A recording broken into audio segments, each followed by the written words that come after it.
जी बिस्मिल्लाहिर्रहमानिर्रहीम। अस्सलाम वालेकुम डियर स्टूडेंट्स।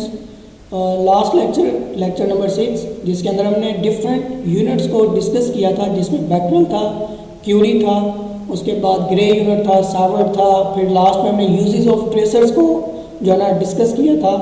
अब जो हमारा नेक्स्ट है उसके अंदर हमने कुछ शॉर्ट क्वेश्चंस को ऐड किया जो कि इम्पोर्टेंट हैं बोर्ड के पॉइंट ऑफ व्यू से, तो उनको आज हम डिस्कस करेंगे। लेक्चर नंबर 7 है हमारा, चैप्टर नंबर 21 का ये लास्ट लेक्चर होगा, जिसके अंदर हम इम्पोर्टेंट शॉर्ट क्वेश्चंस को डिस्कस करेंगे जो कि बोर्ड के जो इम्तिहान आएगा बोर्ड का, उसके पॉइंट ऑफ व्यू से इम्पोर्टेंट शॉर्ट क्वेश्चंस आएंगे। ये आप लोग नोट कर लीजिएगा। जिसमें सबसे पहला शॉर्ट क्वेश्चन आ रहा है, distinguish between nuclear fission and nuclear fear. ठीक है, न्यूक्लियर फिशन में और न्यूक्लियर फियन में क्या फर्क है। तो पहले फिशन रिएक्शंस है, a reaction in which a heavy nucleus like uranium split up into two nuclei of equal size along with the emission of energy during the reaction is called fission reactions। तो fission reactions ऐसे reactions होते हैं जिसके अंदर heavy nucleus जैसे कि uranium है split हो जाए, टूट जाए, कितने हिस्सों में, दो न्यूक्लियस के अंदर, यानी कि उसके दो न्यूक्लियस हो जाए और दोनों का साइज क्या होना चाहिए, इक्वल होना चाहिए, along with the emission of radiations during the reaction is called fission reaction। उसके बाद फियर रिएक्शंस है, a reaction in which two light nuclei merge to form a heavy nucleus is called fission reaction। ये दोनों एक दूसरे के उल्टे हैं। फिशन के अंदर क्या होता है, हैवी न्यूक्लियस जो होता है वो टूट के दो हिस्सों में डिवाइड हो जाता है, जबकि जो आपके पास फियर रिएक्शन है इसके अंदर वही दो जो कि टूट चुके होते हैं उनको दोबारा मर्ज किया जाता है और मर्ज करने के बाद उनको उनका जब एक सेपरेटली न्यूक्लियस बन जाता है, हैवी न्यूक्लियस बन जाता है, उसको हम नाम दे देते हैं फियर रिएक्शन का। ठीक है, in fear reactions more energy is liberated as per nucleons as compared to the fear reaction.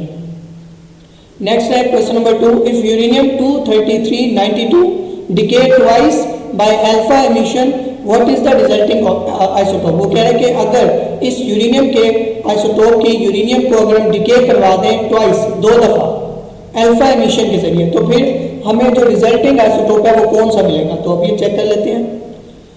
सबसे पहले वो कह रहे हैं अल्फा एमिशन, यानी कि फर्स्ट एमिशन के अंदर क्या होगा कि जो एटॉमिक नंबर होता है वो डिक्रीज हो जाता है कितने टाइम, 2 टाइम, और जो मास नंबर होता है वो डिक्रीज होता है 4 टाइम। ठीक है, अल्फा एमिशन के अंदर जो एटॉमिक नंबर होता है वो डिक्रीज हो जाता है 2 टाइम्स और जो मास नंबर होता है वो डिक्रीज हो जाता है कितने टाइम, 4 टाइम। तो रिएक्शन को हम लिख सकते हैं कुछ इस तरीके से। ये वाला यूरेनियम लिया, यहाँ से 233 और 92 आ रहा है, तो 233 में से आपने 4 जो है ना लेस कर देना है, मास नंबर आपने कितना लेस करना है, 4 टाइम्स। तो 233 माइनस 4 करेंगे तो आपको मिल जाएगा 229, और जो आपके पास एटॉमिक नंबर है उसको आपने 2 टाइम लेस करना है, तो ये एटॉमिक नंबर 92, इसमें से 2 टाइम्स लेस करेंगे तो 92 माइनस 2 आंसर क्या आ जाएगा, 90। तो यहाँ पे हमने एक हीलियम का पार्टिकल लिख दिया कि 4 यहाँ पे आ जाएगा और 2 टाइम्स जो लेस होगा जो यहाँ पे हम राइट कर देंगे। ये थी इसकी फर्स्ट एमिशन। और in after second emission, second alpha emission में चेक करते हैं क्या होगा। ये देखें दोबारा 233, अब सेकेंड एमिशन के अंदर वो जो 4 था, पहले हमने ये देखें ये हमने 4 लेस किया था, अब इसका हाफ हो जाएगा, 4 डिवाइडेड बाय 1/2 करेंगे तो वो बन जाएगा हाफ लाइफ के बाद, यानी कि हम अगर सेकेंड एमिशन की बात करें जैसे हमने हाफ लाइफ के अंदर देखा था तो हम उसको डिवाइड कर देते थे। तो ये 4 है तो ये कितने टाइम लेस होगा, 8 टाइम, यानी कि 233 माइनस 8 कर देंगे तो वो बन जाएगा 225, और 92 में से कितने लेस करेंगे, ये देखें यहाँ पर 2 टाइम लेस किया था, यहाँ पर कितने टाइम लेस होगा, 4 टाइम्स लेस होगा। तो ये जो आपके पास सेकेंड नंबर पर मटेरियल बना है ये इसको हम कहते हैं radium. The radium 88 is form, hence resulting isotope is radium 225 to 88। ठीक है, फर्स्ट आप स्लाइड चेक कर लें, इसके अंदर आपने 4 टाइम लेस किया है, इसमें 2 टाइम, फिर नेक्स्ट वाली में 4 to 8 टाइम और 2 to 4 टाइम आप लेस करेंगे तो जो आपको पार्टिकल मिलेगा वो मिलेगा रेडियम का। Question number 3, in list the basic forces of nature, यानी कि नेचर के अंदर जो जो फोर्सेज मौजूद है उनकी लिस्ट बना दें, बस वही बता देना, जस्ट नेम्स ही बताने आपने। There are 5 basic forces of nature, जिसमें सबसे पहले आ रही है gravitational force, number 2 magnetic force, number 3 electric force, number 4 weak nuclear force, number 5 the strong force. ठीक है, now two forces are unfired and there are three basic forces. Number 1 gravitational force, number 2 electroweak force और number 3 पे आ रहा है strong nuclear force. ठीक है जी. Next है question number 4. 1 U is equal to 931 mega electron volt approximately. ये हमने छोटा सा प्रूव करना है. ये आपको वैल्यू याद होनी चाहिए 1 U की. इसमें होता है 1.660565 + 10⁻⁻27 kg. आपको energy Einstein math energy equation आती है, उसमें ये वैल्यूज पुट कर दें, आपके पास आंसर आ जाएगा. E is equal to mc². Formula लगाएं. m की जगह पर ये वाली ये जो kg में वैल्यू दी हुई है आपके पास 1.660565 क्रॉस 10⁻⁻27 ये m की जगह पे पुट कर दें. और यहाँ पर जो c है ये स्पीड ऑफ लाइट है और ये होती है 2.998 क्रॉस 10⁻8 और उसके ऊपर क्योंकि c के ऊपर स्केयर आ रहा है तो यहाँ पे भी आप क्या राइट कर देंगे, स्केयर राइट कर देंगे. और स्पीड ऑफ लाइट ये राउंड ऑफ करके अगर आप लिखना चाहें इसको तो वो भी आप लिख सकते हैं. वो होती है 3 क्रॉस 10⁻8. ये 2.99 लिखा हुआ है तो ये ऑलमोस्ट 3 ही बनेगा. तो ये जो एनर्जी निकलेगी आपके पास निकली है जॉल में, लेकिन ये चेक करें ये क्वेश्चन के अंदर उसने कहा है इलेक्ट्रॉन वोल्ट. इलेक्ट्रॉन वोल्ट भी एनर्जी का यूनिट है. पहले आप जॉल के इलेक्ट्रॉन वोल्ट बनाएंगे फिर आप उसको कन्वर्ट करेंगे किसमें, मेगा में. तो मेगा इलेक्ट्रॉन वोल्ट के अंदर आपने प्रूफ करना है. एनर्जी का ऐसा यूनिट जॉल है बट उसने कहा है कि आपने उसको मेगा इलेक्ट्रॉन वोल्ट में लेके आना, तो फिर हमें उस हिसाब से इसको सॉल्व करना पड़ेगा. तो ये जो आपके पास जॉल में आंसर आया है इसको आप डिवाइड कर दें चार्ज ऑफ इलेक्ट्रॉन. जैसे इलेक्ट्रॉन के ऊपर चार्ज होता है 1.6 क्रॉस 10⁻⁻19. इसके ऊपर आप डिवाइड कर दें. जैसे ही आप डिवाइड करेंगे ये बनेगा 931.64 क्रॉस 10⁻6 इलेक्ट्रॉन वोल्ट. और आपको पता है कि ये जो 10⁻6 आपको नजर आ रहा है ये मेगा के इक्वल होता है. तो ये आप यहाँ पर मेगा राइट कर देंगे और यहाँ पे EV एज इट इज आ जाएगा. तो 1 U is equal to 931 mega electron volt. Question number 5 है what is mass defect. Mass defect क्या है ये आप लोग चैप्टर के अंदर मैंने आपको लास्ट लेक्चर में इसका बता दिया था कि मैस डिफेक्ट के बारे में. The mess of nucleus is always less than, कि जो न्यूक्लियस का मैस होता है वो हमेशा लेस होता है total mass of proton and neutron से. इसको हम नाम दे देते हैं किस चीज का, मैस डिफेक्ट है. इसकी डिटेल आप पढ़ चुके हैं. The difference of mass of nucleus nucleon and mass of nucleus is called mass defect. The missing mass is converted into energy and this is called binding energy. binding energy भी आप पढ़ चुके हैं. mass defect भी आप last lectures के अंदर पढ़ चुके हैं. नेक्स्ट मूव करते हैं. Define the term mass defect and binding energy. तो ये वही चीज़ है जो आप पिछली स्लाइड्स के अंदर पिछले लेक्चर्स के अंदर लेक्चर गालबन 4 या 5 के अंदर आप डिस्कस कर चुके हैं.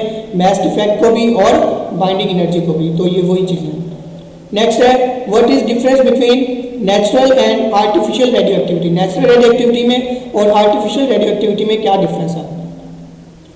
द प्रोसेस ऑफ, सबसे पहले नेचुरल को डिस्कस करते हैं. The process of emitting radiations randomly and spontaneously is called natural radioactivity. वो कह रहा है कि रेडिएशंस का रैंडमली और स्पॉन्टेनियसली इमिट हो जाना क्या कहलाता है, नेचुरल रेडियोएक्टिविटी कहलाता है. जबकि आर्टिफिशियल मसनूई रेडियोएक्टिविटी को कहते हैं radioactivity induced by bombarding stable nuclei with higher energy particle is called artificial radioactivity. कुछ एलिमेंट्स हमारी इसका शेयर्स में हमारी अर्थ क्रस्ट के अंदर मौजूद हैं जो कि खुद ब खुद रेडिएशंस को इमिट कर रहे हैं क्योंकि उनका चार्ज नंबर ग्रेटर देन 82 होता है. ठीक है, तो कुछ रेडिएशंस ऑटोमेटिकली इमिट हो रही होती हैं. उन रेडिएशंस को हम नेचुरल रेडियोएक्टिविटी का नाम दे सकते हैं.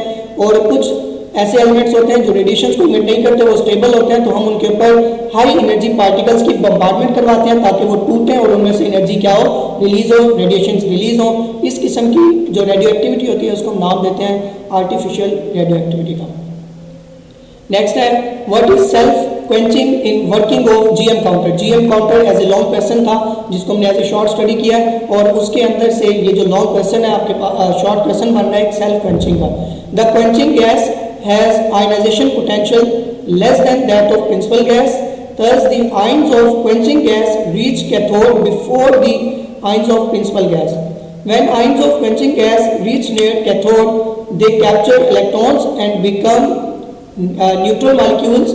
In process of neutralization of quenching gas molecule, the excess energy of quenching molecule is dissipated in dissociation of the molecules rather than in the release of electrons from cathode. The gas quenching is called self quenching. वो कह रहे हैं कि quenching gas जो होती है ना उसके अंदर जो आयनाइजेशन पोटेंशियल होता है वो लेस होता है कौन सी गैस के, प्रिंसिपल गैस के. तो जो आयंस होते हैं क्वेंचिंग गैस के रीच कर जाते हैं कैथोड तक before ionising of principal gas. तो इस किस्म के प्रोसेस को या इस किस्म की वर्किंग को सेल्फ क्वेंचिंग का नाम दे देते हैं। नेक्स्ट मूव करते हैं, क्वेश्चन नंबर 9 है, give some examples of thermonuclear fusion reactions. इसमें सबसे पहले एग्जांपल है हाइड्रोजन बॉम्ब की, ये भी फ्यूजन रिएक्शन की एग्जांपल है। नंबर 2 आ रहा है, source of energy on the sun is due to fusion reaction, during this process 2 hydrogen nuclei और 2 protons fuse to form deuterons. तो ये दोनों इसी की एग्जांपल्स हैं, कौन से रिएक्शन की, थर्मोन्यूक्लियर फ्यूजन रिएक्शन की। उसके बाद है question number 10, what do you mean by absorb dose and equivalent dose. Absorb dose क्या है और इक्विवेलेंट डोज क्या है। इसमें एब्जॉर्ब डोज क्या होती है ये आप पढ़ चुके हैं। It is defined as energy absorb from an ionising radiation per unit mass of absorbing body. की जो एनर्जी है उसको अगर हम पर यूनिट मास के ऊपर डिवाइड करते हैं तो आपके पास एब्जॉर्ब डोज निकल आती है। इसका यूनिट ग्रे होता है जो कि आप डिटेल से पढ़ चुके हैं। उसके बाद है डिफरेंस बिटवीन बैरियंस एंड मिसॉन्स। बैरियंस क्या होते हैं, the particles having mass equal और ग्रेटर देन प्रोटॉन। ऐसे पार्टिकल्स जिनका मास इक्वल हो या ग्रेटर हो, किसके मुकाबले में, प्रोटॉन्स के मुकाबले में, उसको हम नाम देते हैं बैरियंस का। और मिसॉन्स कौन से होते हैं, the particles having mass less than proton. ऐसे पार्टिकल जिनका मास प्रोटॉन से लेस होता है उसको हम नाम दे देते हैं मिसॉन्स का। नेक्स्ट ये कुछ शॉर्ट क्वेश्चंस हैं, फोटॉन्स, लेप्टॉन्स, हेड्रॉन्स। ठीक है, इनको आप रीड आउट कर लीजिएगा। हेड्रॉन्स कौन से होते हैं, these are particles that experience strong nuclear force. Baryons के होते हैं the particles equal in mass और ग्रेटर देन प्रोटॉन। मिसॉन्स कौन से होते हैं जो कि लाइटर होते हैं किससे, प्रोटॉन से। फिर लेप्टॉन्स हैं, these are the particles which do not experience strong nuclear force, जैसे कि इलेक्ट्रॉन्स हो गया, म्यून्स हो गया, न्यूट्रॉन्स और लेप्टॉन्स। उसके बाद लास्ट पे कॉक आ रहा है। According to Koch theory, which was put forward by M. Gilman and G. Zweig, the quarks are proposed as the building block of mesons and baryons. A pair of quark and antiquark makes a meson, and 3 quarks make a baryon. It is proposed that there are 6 marks, जिसमें up, down, strange, charm, bottom और top होते हैं। तो ये ऐसे short आ सकता है। Proton क्या है, proton is assumed to be made up of two up quark and 1 down quark as shown in figure here। ये आप देख सकते हैं। ठीक है, 2 अप है और 1 डाउन है। उसके बाद the neutron is assumed to be made of 1 up quark and 2 down quark। ये आप चेक कर सकते हैं, एक अप quark, एक जो है वो अप है quark और जो 2 है वो डाउन है। in term of 6 quark and as shown in figure, currently the 100 of hadrons can be described for in terms of 6 quarks and their antiquark. It is believed that quark cannot exist in their own. Their existence has been identified directly। बस ये point करने की जरूरत नहीं है। आप इसमें से फोटोन की डेफिनेशन, लेप्टॉन की, हेड्रॉन की, जितनी शॉर्ट क्वेश्चन के तौर पे डेफिनेशन आ रही हैं ये आप लोग याद करेंगे इंशाल्लाह। इसी में से इंशाल्लाह आपका शॉर्ट क्वेश्चन का जो पोर्शन है वो अटैम्प्ट हो जाएगा। उम्मीद करता हूँ आपको ये लेक्चर समझ आया होगा। तब तक के लिए अल्लाह हाफ़िज़। Thank you.